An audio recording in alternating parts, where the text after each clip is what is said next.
I was told you needed a little Aerosmith to liven this place up. That's my era of music. I don't know about yours. I want to thank the National Building Trade Unions of America. I want to thank President McGarvey. You know, in Washington, we like saying Mr. President. You know, so President McGarvey, thank you for the welcome. Thank you for allowing me to do this 2 years in a row. Here's the theme of my speech today, and I get about 5 minutes. We live in the greatest country in the world. We're the land of the free. We're the home of the brave. We're the land of opportunity, and you built it. You deserve to feel good about your role in making this great country. And if we want to preserve this great country, we need you. That's my main theme. I think I'm done. Okay, wrap that up. I did 30 years in the Air Force. When I retired in 2014, I had a lot to learn. I have appreciated the building trades for reaching out early when I was first elected to introduce themselves and to help me understand better, and I have enjoyed every step of that path. I've learned what you want is what every American wants, and every American expects and should expect. Fair wages for a hard day's work. A pension so that when you're retired, you can still enjoy the American dream. A healthcare system that you know you and your family can rest assuredly at night. And you want safety in your workplace. This is what every American should expect and want, and it's what we should strive for everybody. And by the way, I joined the Air Force for a lot of those same desires. I was newly married. I wanted to be able to take care of my family. I knew I had health insurance for the family. I knew that at some point I was hoping to have a pension if I could do this for a career. Now, I would tell you, I should talk to the Air Force a little about the safety part of this. When you have surface-to-air missiles flying by and an anti-aircraft fire or mortars and rockets, that's not necessarily safe, but I get it. We want safe operations as well. I want you to know, too, that I've enjoyed working with the building trades, but also the individual labor unions here on many of your most important legislation. And some of the speakers are coming behind me. We've worked together. This is never a one-man show. This is all about teamwork.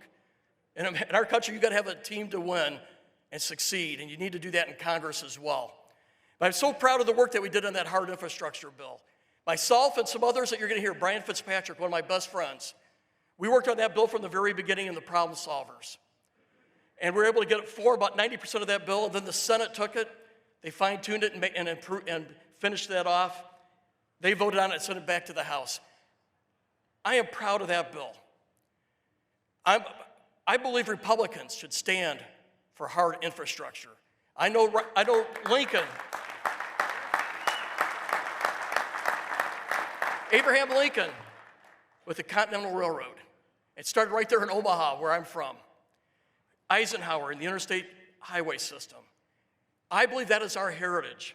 And you can count on me in Congress as a Republican to be that supporter of hard infrastructure, because that's what our country needs to remain the strongest and the most competitive nation in the world. You can't do it with shabby infrastructure. You all know the numbers out there. Let me just tell you a little about Omaha, how this is going to affect our local area. I was at the airport yesterday at Eppley Airfield, the Omaha airport. They have $1 billion modernization plan for that one airport. Much of it's funded through the federal system, through the hard infrastructure bill. They've already received $80 million in their first 2 phases of modernization. Nebraska's going to get $2.5 billion in highway and bridge money. A lot of people don't realize, Nebraska has 1,302 bridges that got to be replaced.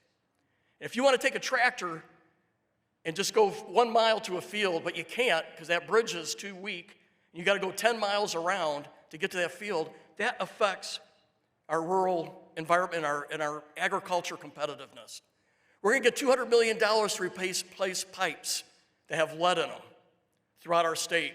$100 million to replace or to put in broadband internet. You know, our farmers today, even our tractors and combines, have multiple IPs that communicate all the time. Our schools need it. You know, especially we knew that during COVID. We're doing telehealth, which is the rural areas totally depend on. This broadband will make a huge difference. I'm a big believer in our mentorship, our apprenticeships programs. We're going to be dropping a bill this week called the National Apprenticeship Act. And my good friend Brian Fitzpatrick is coming up soon. He's the lead sponsor. I'm his original co-sponsor on this bill for mentorship, for apprenticeships. I call it mentorship too, that's what we did in the Air Force. But we're going to add, over a decade, 1 million more apprenticeships with this bill. We have a shortage in this country of welders, electricians, carpenters, plumbers. We can't build America at the rate we need to be building America, so we don't have the workers that have been trained through it. And I believe the apprenticeship program is one of the most important tools in keeping our country the strongest and the best in the world. And finally, thank you. Must have the Bacon Union over here somewhere. Finally, about twice a year, I've been called on to defend Davis-Bacon. And we will defend Davis-Bacon because everyone deserves a good wage in this country. And thank you.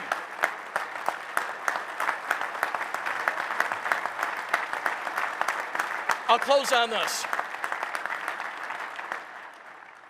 You know, the first 2 Republican presidents that said, you know what, we should be standing with labor. We need to stand for everyone in our country, not a select few. William McKinley started it, and then his vice president became president. After William McKinley got assassinated, Theodore Roosevelt took it to a new height. We want a square deal for every American. That's the words of Theodore Roosevelt. I believe those words should remain true today. We want a square deal for everyone. And you deserve that square deal. And I want to thank you again for building the strongest, the best, most competitive nation in the world. You've built it. Thank you.